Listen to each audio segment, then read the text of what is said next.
dia. Vamos falar aqui na unidade 5, né, sobre a sociologia.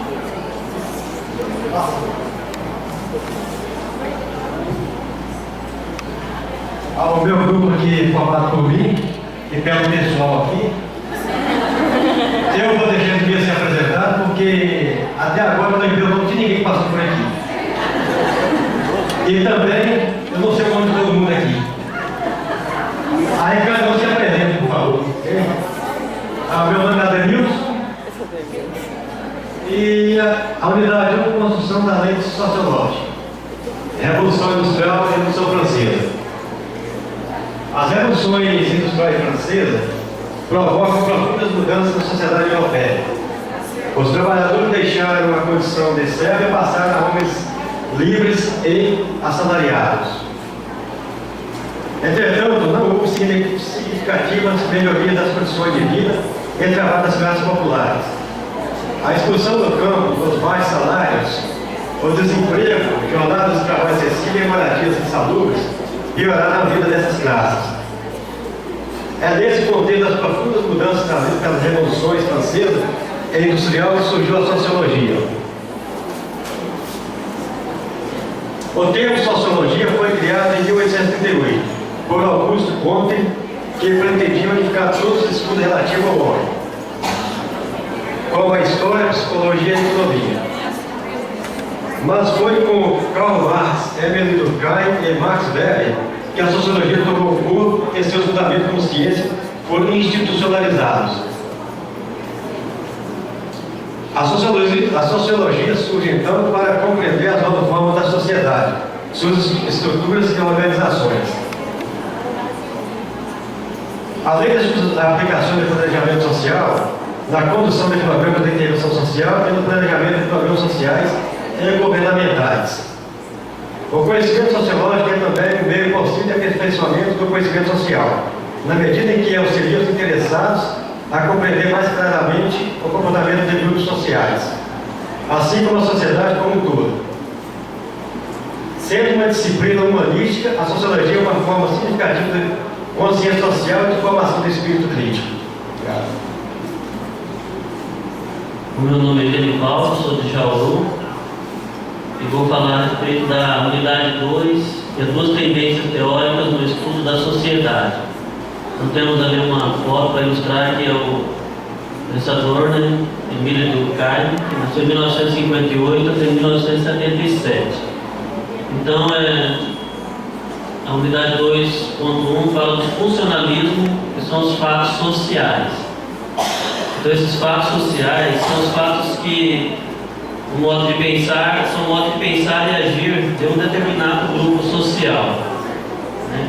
Então, Durkheim vê os fatos sociais como algo que poderia ser estudado, analisado, explicado e compreendido, né, racionalmente pela sociedade. Mas como fazer, né, se as pessoas possuem sentimentos, emoções, ideias e mudam a todo tempo, né, a todo momento?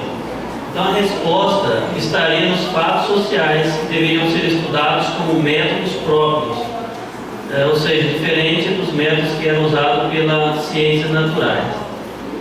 Então, dentro desses fatos sociais tem as características, que são, a primeira é a coerção, né? E essa coerção, o que é a coerção? As pessoas se sentem pressionadas, né, a seguir o comportamento que é estabelecido e sendo obrigadas a segui-los independentemente de suas vontades. Ou seja, a pessoa está trabalhando em um determinado lugar, já existem regras, né, opostas para a pessoa fazer, então não tem como ele fugir. Ele tenta sair vamos dizer, daquela característica daquele fato, mas não consegue, porque já está exterior, já existe aquele fato. Ele não consegue mudar. Então também tem a exterioridade, que são os fatos exteriores ao indivíduo, existe independentemente de suas vontades. No caso aqui a educação, a escola, as leis, sendo assim os fatos sociais existem e continuarão existindo sempre. né? Então, quando entrar num determinado grupo social, tal norma já existe, e quando sairmos dela, provavelmente ela já continuará existindo. E a generalidade, que é outra característica dos fatos sociais, é comum a todos os membros de um grupo, ou sua maioria, que está presente dentro do processo histórico, como o desemprego, a violência, né? São os fatos sociais do modo de se vestir, a língua, o sistema monetário e a religião. Então, o fato, vou tentar explicar aqui o que eu entendi do fato coercitivo a respeito dessa coerção. Uma pessoa, por exemplo, eu vim aqui hoje, estou nesse seminário, estou no modo de vestir, né? Nós estamos no traje nosso, está correto para usar neste lugar. Eu não poderia estar aqui de pijama, por exemplo, né? Seria uma coisa que não estaria, esse fato já existe, eu tenho que estar trajado de uma forma, eu não posso estar diferente, então essa é a força, a coerção, ela trabalha nesse meio, né? Então, para a gente entender o que é a coerção, é o fato que nos obriga a determinado momento usarmos as nossas roupas, a nossa língua, falar também, tem outras línguas diferentes, então a gente tem que estar aprendendo que esses fatos existem, que são seguidores dele.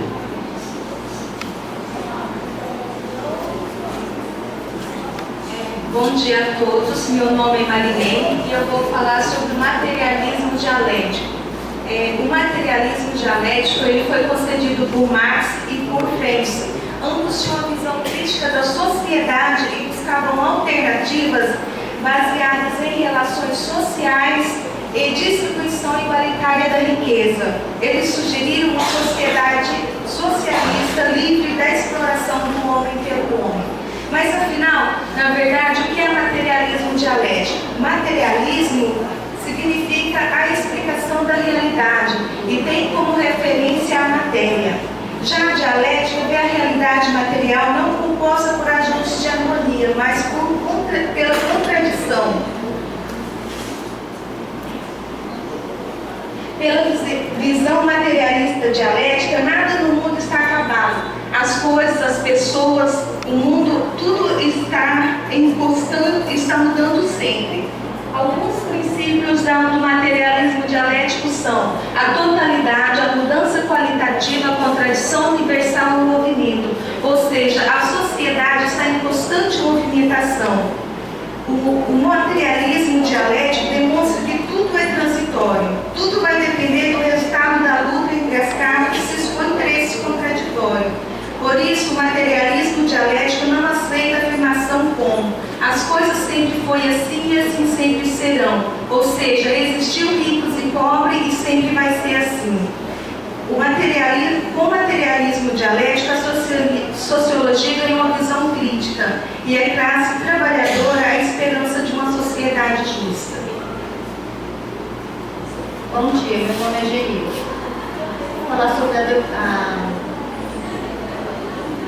educação na perspectiva conservadora. Para Durkheim, a educação como socializadora das novas gerações. A educação é fundamental para a socialização das pessoas. E ele fala sobre que as pessoas incorporam entre si dois seres, o ser individual e o social. O individual é a vida pessoal dele e que precisa socializar com as pessoas e viver no meio social. Também vem falar sobre os ideais liberais e a educação. Existem 5 princípios liberais. O primeiro princípio liberal é o individualismo. A vida do aluno é de plena responsabilidade dele, tanto no fracasso quanto no sucesso escolar. O segundo princípio liberal é a liberdade. Todos têm direito à liberdade nas suas escolhas, né? Na escolha política, na religião. O princípio liberal é a propriedade individual e privada. Todos têm direito à moradia, a um lar e direito de viver na sociedade. O quarto princípio é a igualdade. Igualdade perante a lei. Não diferenciando ninguém, tanto negro como branco, não diferenciando religião, todos têm liberdade perante a lei na sociedade. E tem também o quinto princípio e o último, que é da democracia. direito para escolher um representante do governo. Por exemplo, o governo, o presidente, todos têm direito de candidatar e também de eleger um representante do governo. Bom dia. Meu nome é Aparecida e eu vou falar sobre Dewey e a Escola Nova. Dewey é um filósofo norte-americano, que ele defendia a democracia e a liberdade de pensamento como instrumento para a maturação emocional e intelectual das crianças. Dewey, ele acreditava que a escola não deveria ser uma escola comum que as crianças iriam lá e aprendesse, simplesmente passasse por lá. Ele gostaria que essa escola ela fosse um ambiente de formação para formar um novo homem. E para isso a sociedade ela não poderia ofertar uma educação qualquer. Ela deveria oferecer um processo educativo vivenciado em uma nova escola, pautada em valores democráticos. E para formar, nessa escola, ele gostaria que formasse sujeitos capazes de influir positivamente no meio social. E foi nesse período, em 1932, que ele teve a ideia se inspirou em formar o manifesto, o Pioneiros da Educação, que é o Manifesto do Pioneiro da Educação, que é em defesa, que ele defendia a educação, uma educação pública, gratuita, larga, onde ela seria para todos os sexos, seja homem, seja mulher, e de igualdade para todos, e que ela fosse obrigatória e dever do Estado, E assim, a educação, para ele, ela tem como um eixo norteador a vida, experiência e aprendizagem, fazendo com que a função da escola ela seja de propiciar uma reconstrução permanente da experiência e da aprendizagem de sua vida. Então, para ele, a educação ela teria uma função democratizadora, de igualar as oportunidades. De acordo com o ideário da Escola Nova, quando falamos de direitos iguais perante a lei, devemos estar aludindo a direitos e oportunidades iguais perante a lei. Para ele, hoje ainda não é assim, Direitos perante a lei a gente tem, somos iguais, mas quando se fala em direitos mesmo, nem sempre a gente tem esses direitos iguais a todos, E assim é o que ele nos diz. Bom dia a todos, meu nome é Sônia, sou de Figueirópolis. Da minha parte, tá? Eu vou falar para vocês um pouco sobre a teoria do capital humano. Antes de falar sobre a teoria, eu gostaria de falar sobre o que é capital humano. Capital humano é um conjunto de habilidades, de conhecimentos que a pessoa adquire através da educação, que o trabalhador adquire através da educação. A teoria do capital humano, ela foi defendida pelo economista Theodore Schultz, que ganhou até o prêmio Nobel por acreditar que o desenvolvimento de um país está ligado à educação do seu povo.